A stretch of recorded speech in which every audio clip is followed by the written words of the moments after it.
يا من صليت بكل الأنبياء، يا من في قلبك رحمة للناس، يا من ألفت قلوبا بالإسلام، يا حبيبي يا شافعي يا رسول الله، بأمي وأبي فديتك سيدي. Alhamdulillah wassalatu wassalamu ala rasulillah Sayyidina Muhammad ibn Abdillah wa ala alihi wa sahbihi wa mawalah. Ashhadu an la ilaha illallah wahdahu la syarika lah, wa ashhadu anna sayyidana Muhammadan abduhu wa rasuluhu la nabiyya wa la rasula ba'dah, amma ba'd. Yang sama-sama kita hormati dan kita muliakan segenap para orang tua, para sepuh, para pini sepuh, para tokoh masyarakat wabil khusus yang sama-sama kita hormati dan kita muliakan. Alhamdulillah guru kita telah hadir di tengah-tengah kita. Mudah-mudahan kita doakan beliau sehat panjang umur dan selalu ada dalam lindungan Allah Subhanahu wa taala. Yang sama-sama kita hormati dan kita muliakan para shaimin, para shaimat, bapak-bapak, ibu-ibu hadirin jamaah yang selalu hadir istiqomah. Kita berdoa kepada Allah mudah-mudahan duduknya kita, istiqomahnya kita senantiasa dicatat oleh Allah Subhanahu wa taala sebagai amal ibadah ya bakal kita petik pahala dan barokahnya fid dunya wal akhirah. Amin ya Allah ya rabbal alamin. Bapak Ibu hadirin jamaah yang dimuliakan Allah Subhanahu wa taala, seperti biasa sebelum kajian kita mulai, mari sama-sama kita baca suratul Fatihah untuk kita, orang tua kita, guru-guru kita dan seluruh para donatur yang selalu ikut andil membantu dalam setiap kegiatan dan program di masjid kita. Mudah-mudahan rezeki yang telah dikeluarkan Allah balas dengan rezeki lebih banyak, lebih barokah, dan mudah-mudahan pahalanya sampai untuk kita, orang tua kita, guru-guru kita dan seluruh para donatur semua dibalas oleh Allah dengan pahala dan ganjaran berlipat ganda fid dunya wal akhirah. Ala hadhihi niyah wa ala kulli niyatin salihah nas'aluka al ijabah ila hadratin nabi sayyidina Muhammadin sallallahu alaihi wasallam. Al-Fatihah. A'udzu billahi minasy syaithanir rajim. Bismillahirrahmanirrahim. Alhamdulillahi rabbil alamin, arrahmanir rahim, maliki yaumiddin. Iyyaka na'budu wa iyyaka nasta'in. Ihdinas siratal mustaqim. Shiratal ladzina an'amta 'alaihim ghairil maghdubi 'alaihim waladdallin. Amin. Bapak Ibu hadirin jamaah yang dimuliakan Allah Subhanahu wa taala, mari sama-sama kita simak, kita dengarkan khusyuk Mau'izul Hasanah, pelajaran yang disampaikan oleh guru kita tercinta Al-Mukarram wal Muhtaram Bapak Ustadz Udan Maulana. Dengan segala hormat kami persilahkan. Shallu ala. Bismillahirrahmanirrahim. Assalamualaikum warahmatullahi wabarakatuh.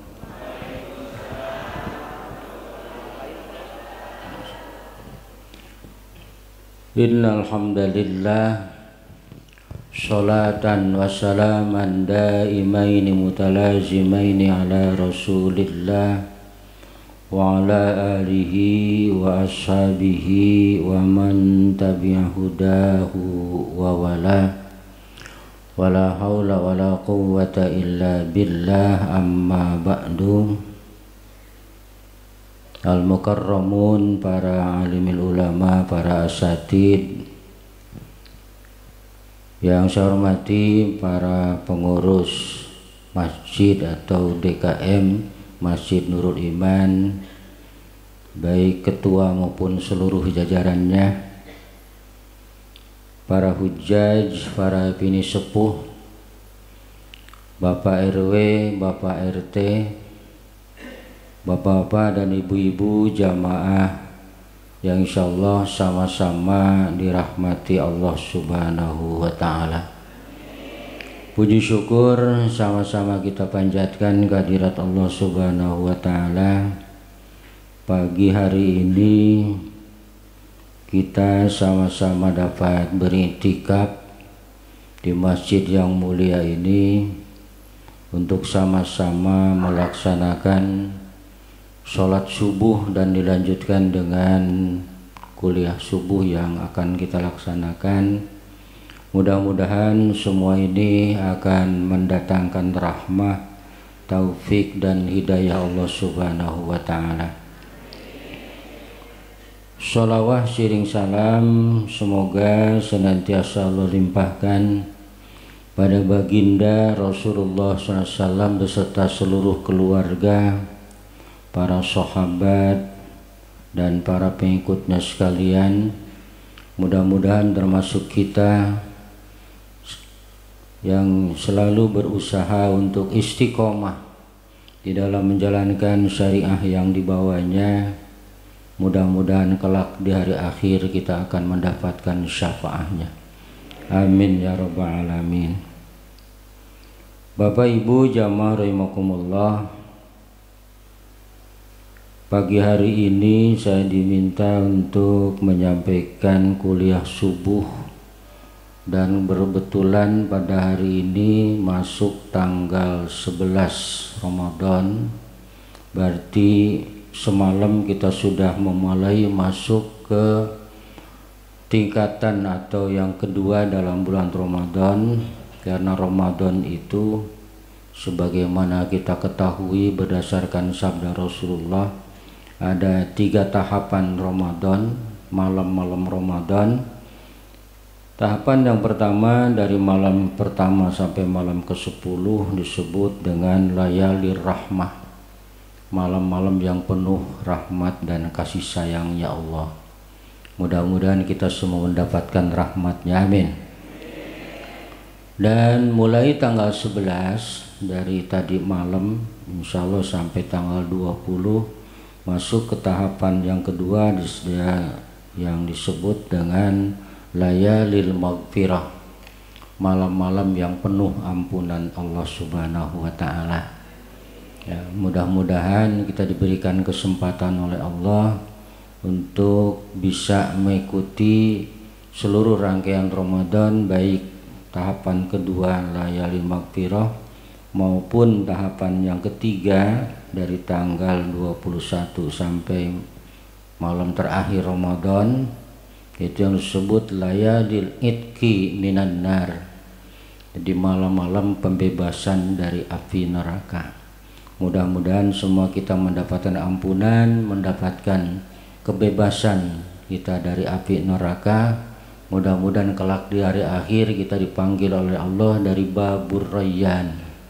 Ya, karena dalam hadis Rasulullah disebutkan bahwa kelak semua orang akan dipanggil dari masing-masing. Kalau ahli sholat dipanggil dari pintu sholat, kalau ahli sodakoh dipanggil dari pintu sodakoh.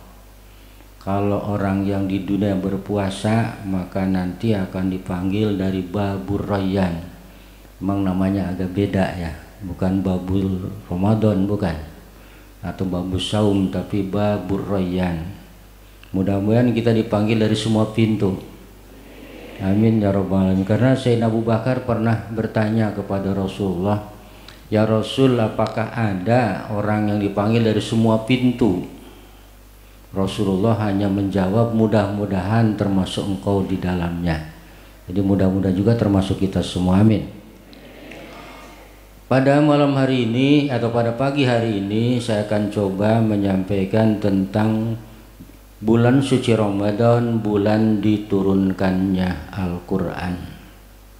Sebagaimana kita maklumi dalam akidah kita, di dalam rukun iman itu ada iman kepada kitab-kitabnya Allah. Rukun iman yang keberapa? Masa poho deui bae? Rukun iman ada 6. Ini ngaji namanya. Ya. Yang pertama iman kepada Allah. Yang kedua iman kepada malaikat-malaikatnya Allah. Yang ketiga iman kepada kitab-kitabnya Allah. Yang keempat iman kepada rasul-rasulnya Allah. Kemudian yang kelima iman akan datangnya atau iman kepada hari kiamat atau hari akhir. Yang keenam iman kepada qada dan qadarnya Allah. Nah, berbicara tentang kitab, Sebagaimana diketahui dalam akidah kita bahwa kitab yang Allah turunkan ke bumi ini yang dalam bentuk kitab itu ada 4. Yang pertama,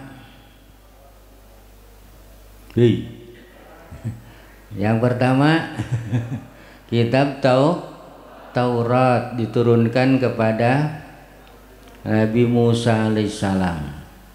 Yang kedua, kitab Zabur Allah turunkan kepada Nabi Daud alaihissalam. Kemudian yang ketiga, kitab Injil Allah turunkan kepada Nabi Isa alaihissalam. Dan yang keempat dan terakhir, Al-Quran yang Allah turunkan kepada Nabi kita Muhammad sallallahu alaihi wasallam. Berbicara tentang turunnya kitab itu yang 3, baik itu Taurat, Zabur maupun Injil, Allah turunkan sekaligus, jumlatan wahidatan. Jadi Allah turunkan sekaligus, jadi satu Taurat, ya Taurat berbentuk kitab langsung diturunkan. Ya, Zabur seperti itu, kemudian Injil seperti itu. Tapi Al-Quran tidak Allah turunkan sekaligus kepada Nabi kita. Bahkan kalau kita buka-buka dalam ayat Quran yang berkaitan langsung tentang turunnya Al-Quran itu ada 2 ayat ya. Jadi yang pertama dalam surah Al-Qadar, Allah firmankan, a'udzubillahi minasyaitonirrajim, inna anzalnahu fi lailatul qadr. Yang artinya dalam bahasa kita, sesungguhnya kami telah turunkan Al-Quran pada malam Qadar, atau kita kenal dalam bahasa Arab Lailatul Qadar. Cuman kadang-kadang kita mau double nyebutnya malam Lailatul Qadar. Nah, seharusnya kalau udah malam Qadar aja. Gitu. Kalau Lailatul Qadar. Kalau kita mah pengen komplit ya, malam Lailatul Qadar. Jadi malam-malam Qadar. Nah itu.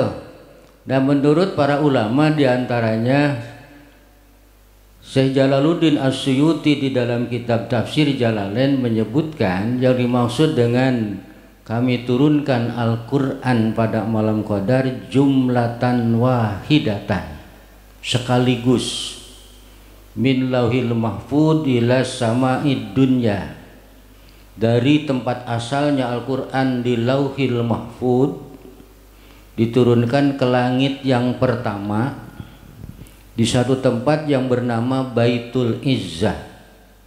Itu bisa dibuka dalam Tafsir Jalalain dalam ayat inna anzalnahu fi lailatul qadar, yaitu diturunkannya pada malam Qadar atau Lailatul Qadar. Yang kemudian Lailatul Qadar itu sama-sama kita ketahui keistimewaan Lailatul Qadar itu sama dengan 1000 bulan. Kalau dihitung berapa tahun? Ada ahli matematika? Ya. Jadi kalau 1000 bulan itu berapa tahun? Kurang lebih 83 tahun, lebih dikit dah. Ya. Itu. Jadi kalau kenapa itu disebut ada perbandingan begitu? Kalau kita ibadah pada malam Lailatul Qadar itu, atau pada Lailatul Qadar atau pada malam Qadar bertepatan malam itu, ibadah kita sama dengan ibadah 1000 bulan atau 83 tahun orang congkeng. Kenal orang congkeng? Orang ngaso-ngaso. Kira-kira ada yang kuat 80 tahun orang ngaso ibadah. Makanya kalau kita 83 tahun orang kuat, cari malam Qadar di bulan Ramadan. Itu supaya kita di malam itu bisa ibadah, tapi jangan nyarinya di jalanan. Ntar lama-lama tawuran di jalanan mah. Ya, carinya di masjid. Kalau nggak di masjid, di rumah. Akan lebih afdal kalau di masjid sambil iktikaf. Makanya kalau masuk masjid itu niatin iktikaf, wayah apa juga. Disunahkan kan iktikaf. Kalau sengaja iktikaf tiap malam Ramadan, ada yang iktikaf terus di masjid, buat nenten ya mbak. Kagak ada. Teu aya kalau kata orang kulon mah. Itu. Ya, makanya kalau kita masuk masjid supaya duduknya di masjid dapat jadi ibadah, niatin i'tikaf. Tuh, kalau pakai bahasa Arab nawaitu an a'takifa fi hadzal masjid lillahi ta'ala. Begitu. Kalau pakai nawaitu ora iso, pakai bahasa kita baik. Niat aku i'tikaf di masjid ini karena Allah gitu. Supaya duduknya jadi ibadah gitu. Itu i'tikaf. Jadi cari tuh Lailatul Qadar supaya dapat kita ibadah itu 83 tahun lebih. Kalau tiap tahun dapat. Karena memang satu keistimewaan yang Allah berikan kepada umat Rasul supaya bisa nyusul pahala orang-orang dulu. Orang dulu kan umurnya di atas 500 tahun. Kira-kira ibadah yang umur 50 tahun sama 500 tahun banyakan mana? Banyakan 500 tahun. Makanya maka dari itu manfaatkan tuh malam-malam Ramadan banyak melek malam. Cuman melek jangan nonton TV doang. Jadi mah anak muda nonton, saya malam ora tidur Pak. Saya pikir baca Quran. Ngeliat Piala Champion kata dia. Ya itu mah. Gitu kan? Nah, itu yang kita bicara tidak terlalu jauh ya. Diturunkan Al-Quran itu sekaligus jumlatan wahidatan itu min lauhil mahfud ila sama'id dunya, dari tempat asalnya Al-Quran di lauhil mahfud ke langit yang pertama, yang di satu tempat yang namanya Baitul Izzah. Nah, dari situ baru diturunkan kepada Nabi kita secara bertahap. Kalau kata orang Wetan mah step by step gitu. Jadi bertahap sesuai dengan kebutuhan. Selama masa 30 tahun. Atau ada yang bilang 22 tahun, 2 bulan, 22 hari. Jadi dibulatkan selama 30 tahun. Dimulai dari malam Jumat menurut keterangan ketika usia Rasulullah genap 40 tahun bertempat di Gua Hira, dan itu terjadi tanggal 17. Dari mana diketahui tanggal 17? Itu juga dari ayat Quran dalam surah Al-Anfal ayat 41. Saya ambil ujungnya aja. Allah berfirman, a'udzubillahi minasyaitonirrajim. Wa ma anzalna ala abdina yaumal furqan yaumal taqal jam'an. Dan apa yang kami turunkan kepada hambaku yaitu Muhammad SAW yaumal furqani, yang waktunya bersama dengan hari pemisah antara hak dan batil, yaumal taqal jam'an, yaitu pada hari di mana bertemu dua pasukan. Yang dimaksud dalam dua pasukan ini yaitu pasukan kaum Quraisy dan pasukan kaum muslimin yang dipimpin oleh Rasulullah langsung, yaitu yang dikenal dengan Perang Badar. Perang Badar itu menurut catatan sejarah terjadi tanggal 17 Ramadan pada hari Jumat bulan suci Ramadan. Makanya diyakini bahwa Al-Quran yang turun kepada Rasulullah SAW yang pertama, yaitu dari ayat 1 sampai ayat 5 surah Al-Alaq, kalau kata orang dulu mah surah Iqra ya surah Iqra dan surah Al-Alaq, itu diturunkannya tepat pada malam Jumat tanggal 17 Ramadan berdasarkan ayat yang menyebutkan bahwa waktunya bertepatan dengan atau sama dengan terjadinya Perang Badar, karena Perang Badar terjadi pada tanggal 17 Ramadan pada tahun kedua Hijrah. Demikian menurut catatan seperti itu. Itu yang pertama itu, karena Al-Quran tidak diturunkan seperti kitab-kitab yang lain kepada Nabi kita, tapi secara bertahap ya. Dan semua Al-Quran itu tidak satu surah sampai selesai satu kali turun, tidak. Jadi ada ayat diturun seperti tadi surah Al-Alaq, di surah Al-Alaq tidak langsung kemudian turun lanjutannya. Turun juga surah sebelumnya itu surah Al-Muzammil, kemudian Al-Muddatsir, Ad-Duha, baru kemudian beberapa turun lagi. Jadi gimana ya nempatin ayat dan ayatnya dalam Al-Quran? Itu semua dalam istilah ilmu Al-Quran disebut dengan istilah tauqifi.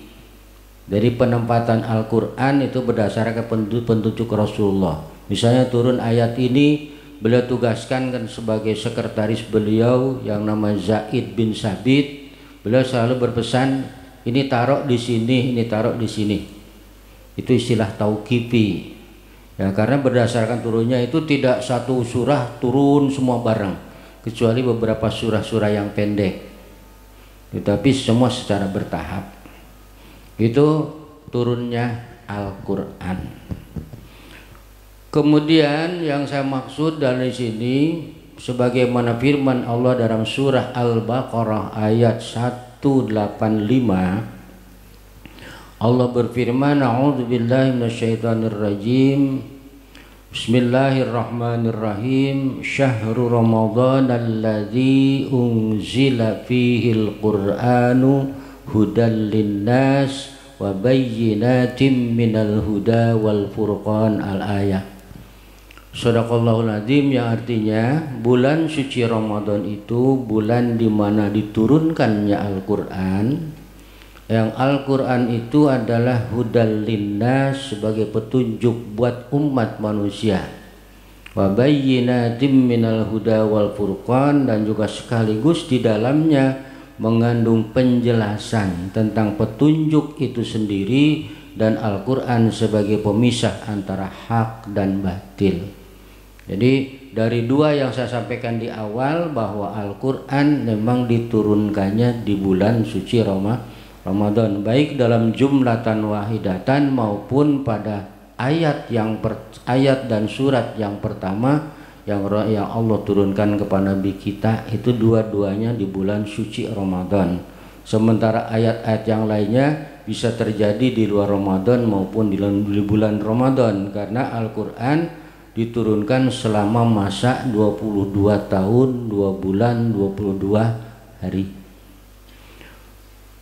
Dan Al-Quran selain petunjuk juga sebagai bacaan yang punya nilai ibadah. Membaca Al-Quran punya nilai ibadah, baik ngerti ataupun tidak ngerti bacaannya. Jadi sekali lagi, Al-Quran itu membacanya saja menjadi ibadah. Ngerti atau tidak ngerti kandungan atau arti yang kita baca, membacanya saja jadi ibadah.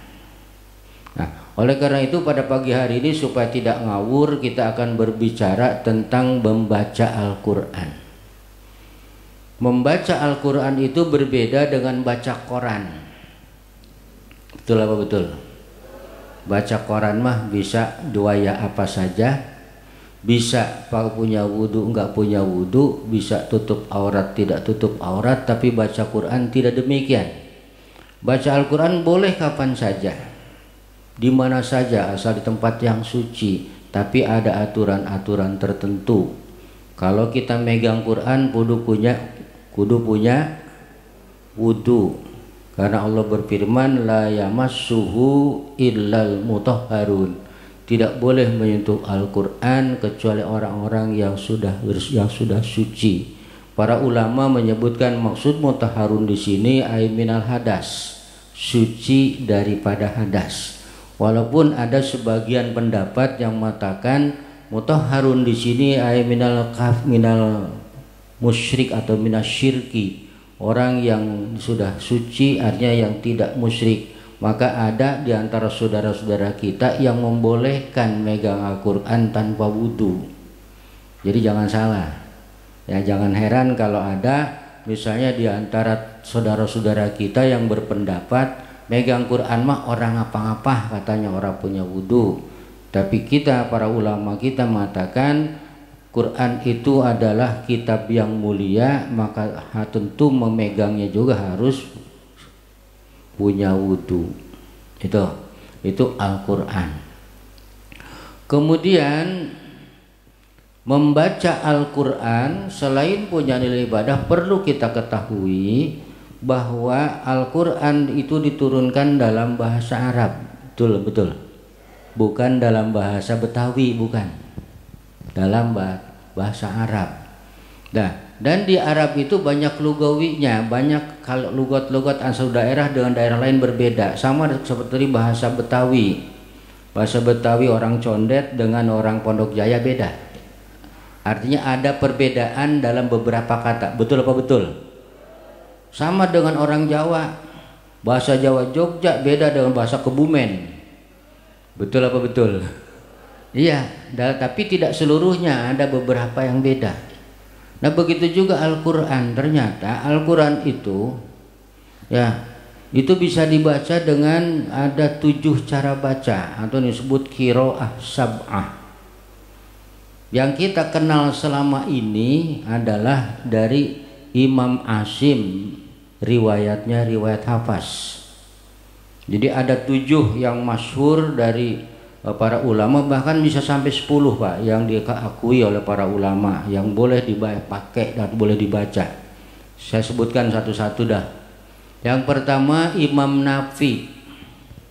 Imam Nafi itu rawinya ada 2. Ada Qalun, ada Waros. Sayang nggak ada yang bawa buku ya, karena buku boleh dicatat tuh.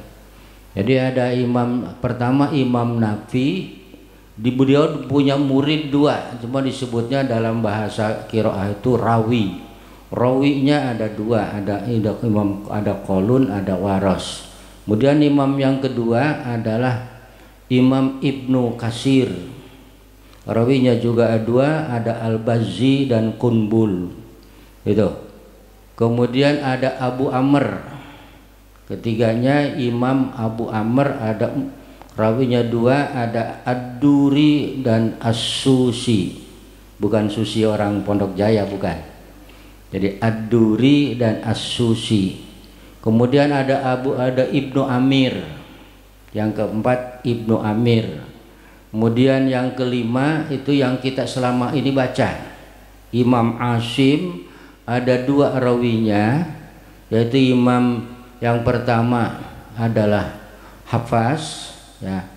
Kemudian yang kedua Syu'bah. Ada yang mendahulukan Syu'bah baru Hafaz. Jadi yang kita baca itu adalah qiraah Imam Asim, riwayatnya riwayat Hafaz. Itu. Kemudian yang keenam ada Imam Kisai namanya. Dan yang ketujuh ada Imam Hamzah. Ada 7 qiraah.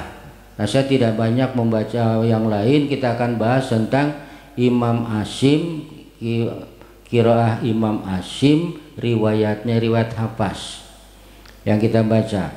Yang perlu kita ketahui antara satu imam dengan imam yang lain itu memang ada sedikit perbedaan.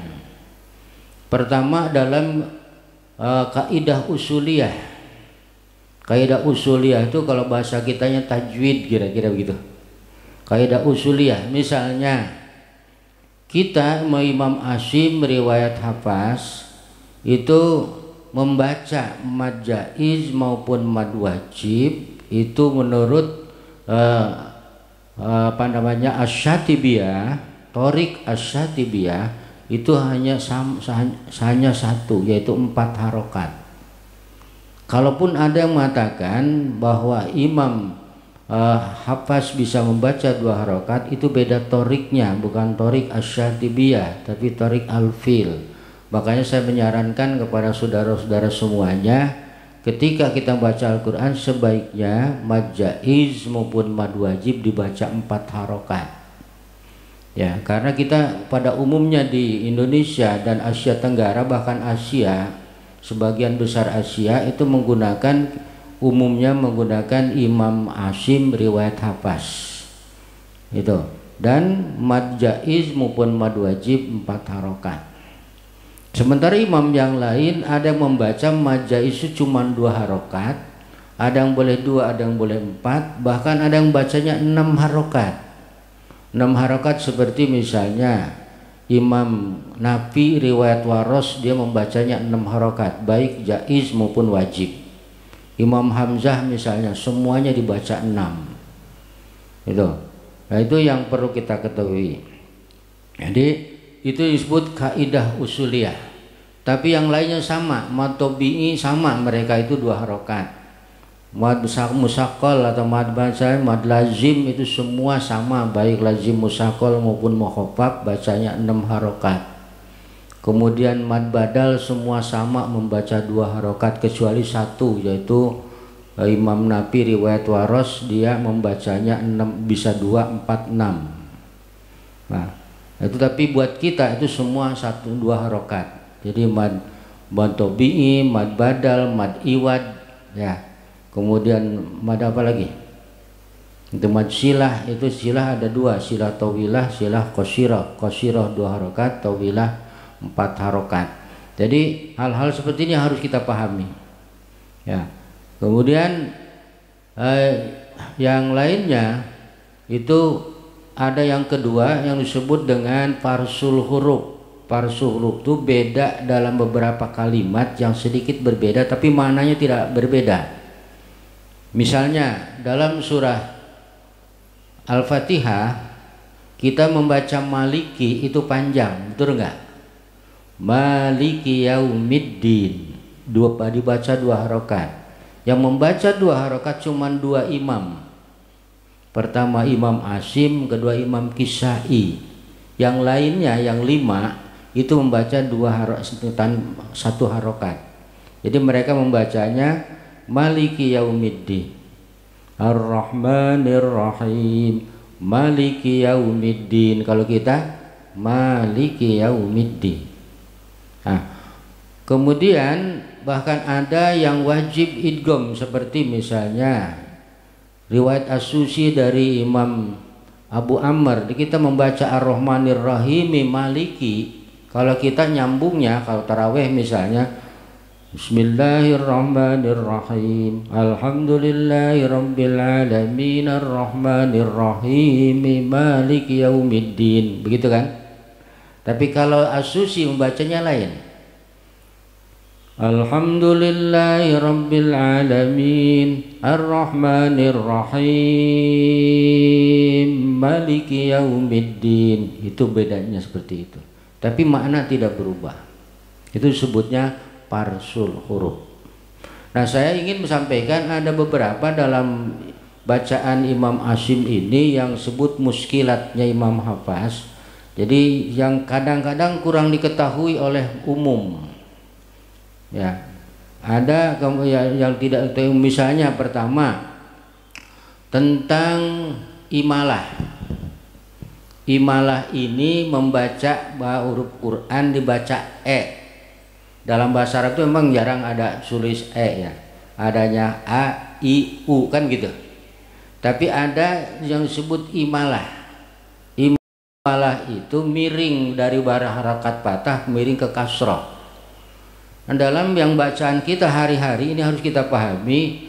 Misalnya di surah Hud itu ada ayat Bismillahi majreha wa mursaha. Jangan baca Bismillahi majroha, tapi harus Bismillahi majreha wa mursaha. Jangan memurseha juga. Jangan begini Bismillahi majreha wa murseha, nggak benar juga. Jadi Bismillahi majreha wa mursaha. Imam lain banyak yang baca imalah itu bukan hanya satu, kita cuma satu itu doang. Bismillahi majreha wa mursaha. Itu. Jadi kalau imam lain setiap ia meringkel itu bisa dibaca Misalnya wadduha, kita mah nggak boleh sembarangan. Imam lain boleh baca, ada yang baca wadduhe. Ya. Misalnya walaili idza yaghsha, ada gitu. Itu ada kan? Itu seperti itu. Jadi kalau kita cuma itu doang baca satu doang. Itu harus diingat tuh. Bismillahi majreha wa mursaha. Itu di surah Hud. Saya buat catatan kalau nggak salah, takut salah. Itu imalah namanya. Jadi imalah dari kaca A jadi E ya. Bismillahirrahmanirrahim wa majriha wa mursaha. Itu di dalam surah Hud ya. Kemudian ada ismam. Yang kedua yang harus kita pahami, tapi satu-satunya ismam itu dalam bacaan kita ada di surah Yusuf. Ya, di surah Yusuf begitu masih di awal ya. Ya abana ma laka la ta'manna gitu. La ta'manna ala Yusuf dan seterusnya. Yang dimaksud saya la ta'manna itu mulutnya harus monyong. Itu ismam. La ta'manna, tapi jangan lama-lama monyongnya. Kalau ibu-ibu monyong terus ketuan bapaknya bingung bapaknya. Jadi la ta'manna itu ada agak monyong tapi tetap ada guna. Ya abana malaka la ta'manna itu. Tapi tetap ada, itu namanya ismam. Kenapa dibaca ismam? Karena asalnya la ta'manuna. Ya, jadi ada dua nun. Jadi adalah ta'manuna, ada nuna gitu nuna. Cuman yang nun pertama disukunkan, dibuang domahnya, kemudian dijadikan satu, sehingga domahnya hilang. Maka jadilah ada semacam idgham bigunnah, la ta'manna atau idgham mutamasilan, boleh disebut idgham mutamasilan atau idgham bigunnah. La ta'manna, jadi la ta'manna. Itu bacanya monyong, la ta'manna.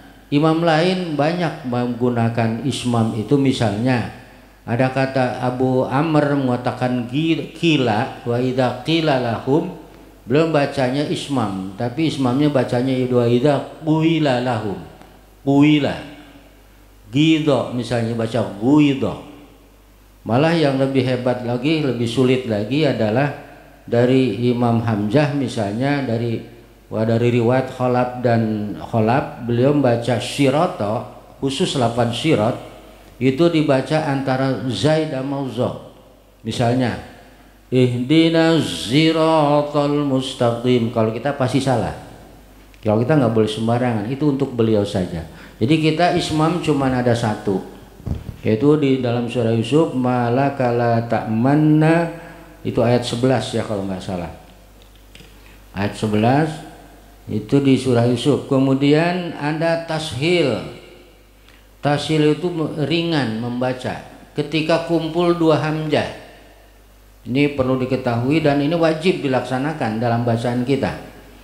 Imam kita itu cuma satu-satunya dalam Al-Quran, itu dalam surah Fussilat ayat 44. Surah Fussilat ya. Itu ayatnya ayat 44, ketika kumpul dua hamzah.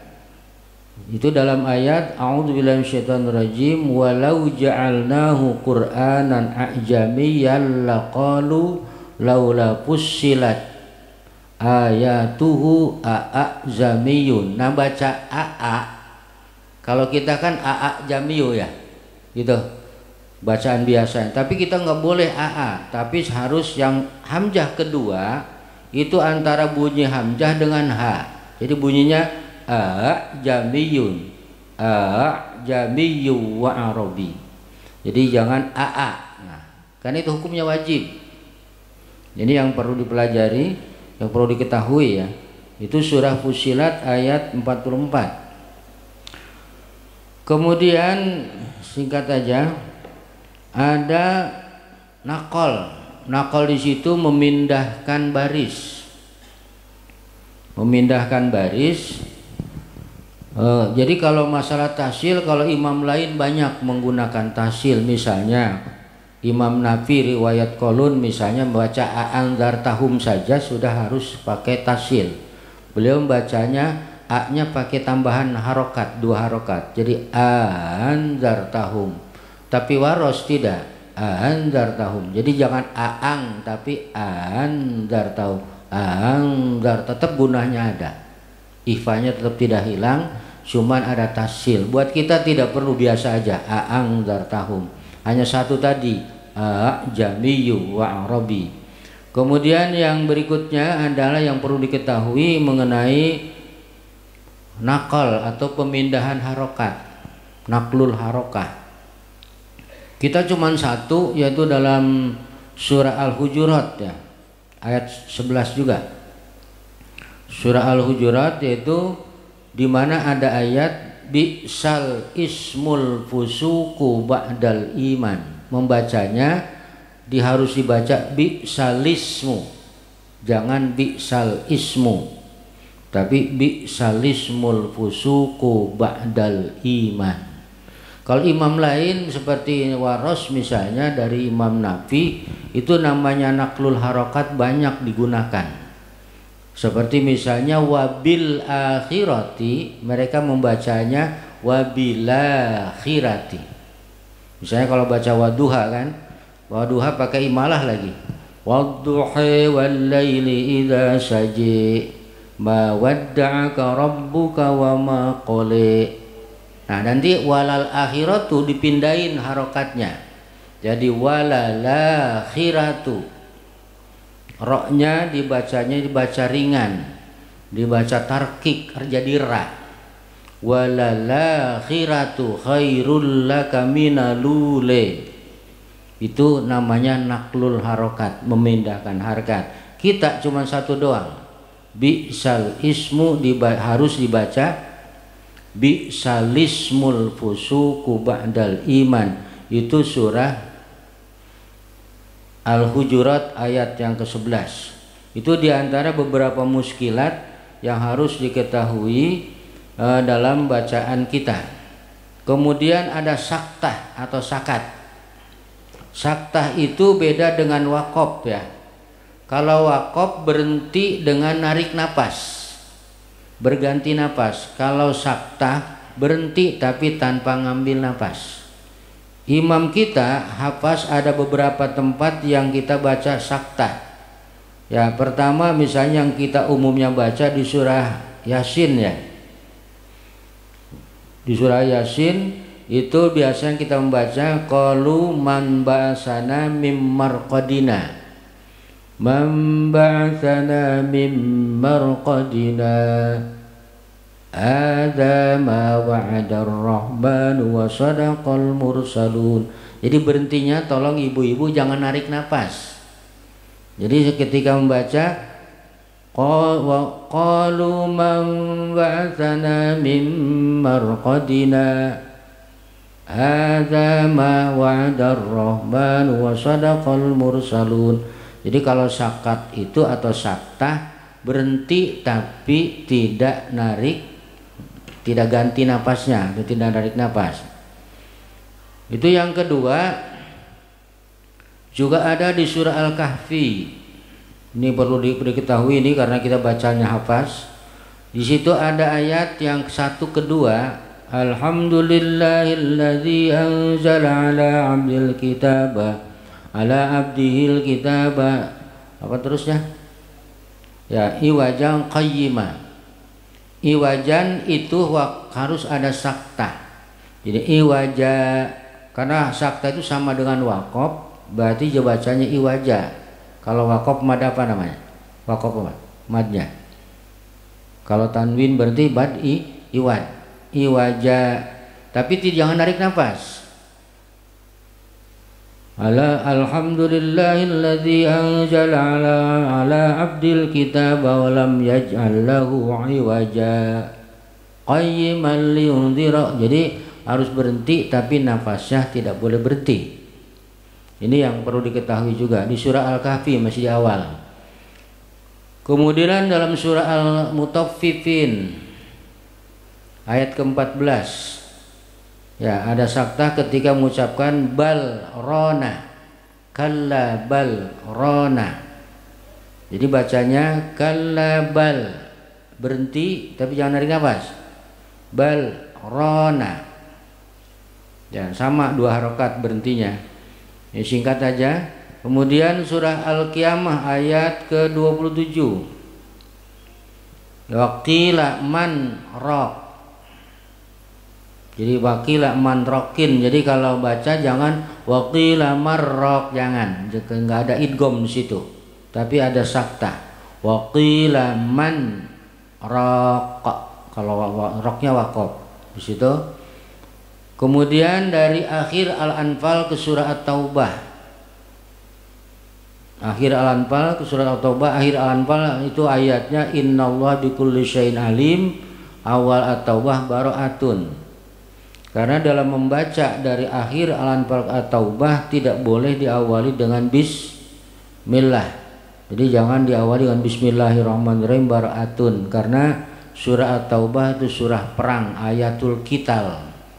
Jadi perang tidak ada kasih sayang.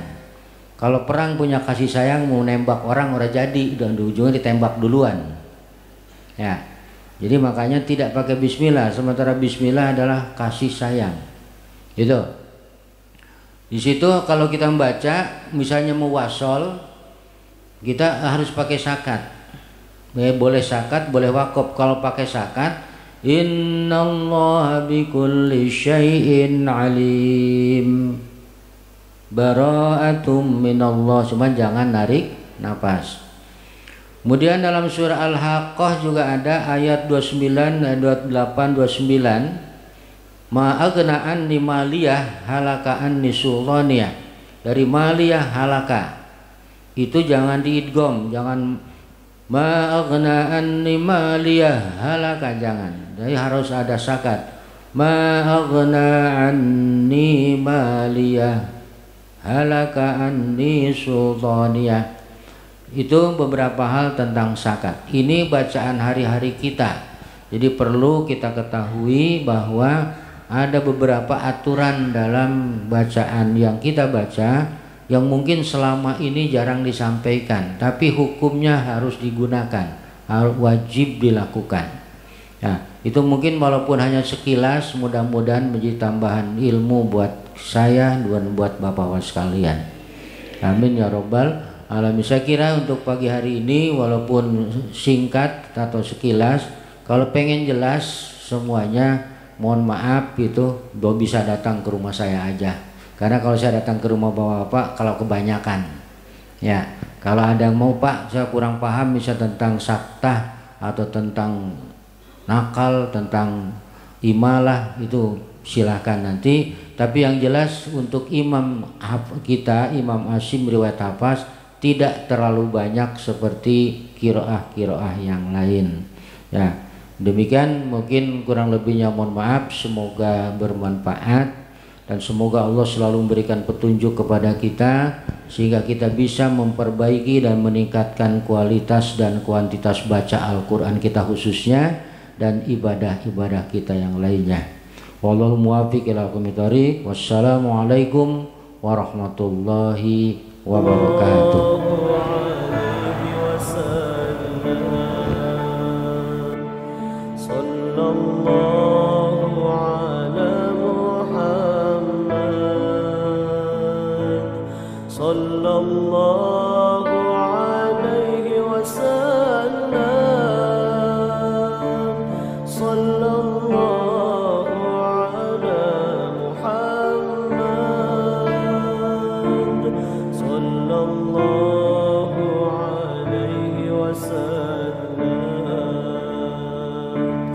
Ya Nabi salam alaika, ya Rasul salam alaika, ya Nabi salam alaika, ya Rasul salam alaika.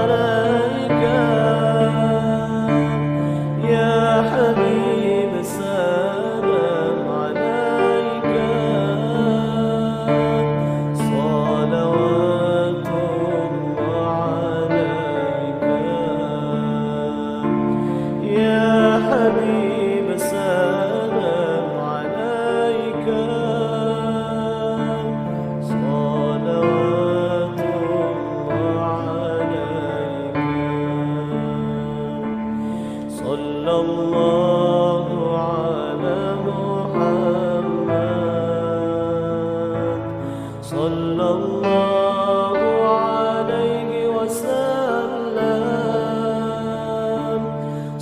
صلى الله على محمد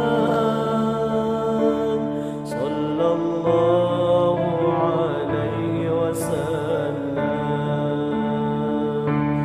يا حبيبي يا محمد يا عروس الخفيقين يا حبيبي يا محمد يا عروس الخفيقين يا مؤيد يا ممجد يا إمام القبلتين يا مؤيد يا ممجد يا إمام القبلتين صلى الله على محمد صلى الله عليه وسلم صلى الله على محمد صلى الله عليه وسلم